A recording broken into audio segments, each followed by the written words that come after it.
ব্যবসার একটি পণ্যের সর্বোচ্চ কত শতাংশ লাভ করা ইসলামের বিধান, দরদাম করে যত ইচ্ছা তত লাভ করা যাবে কিনা।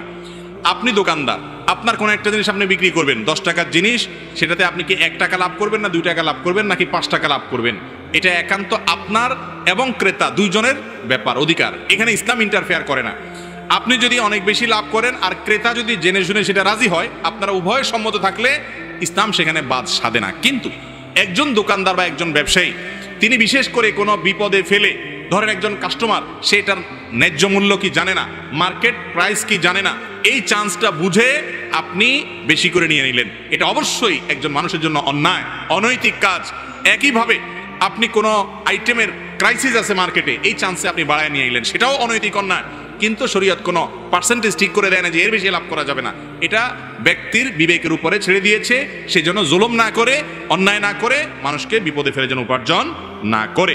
তবে চাইলে তারা উভয়ে মিলে এইটার যে কোনো দাম ঠিক করবে সেটা তারা নিতে পারবে, শরীয়ত সেখানে কোনো বাধা দেয় না।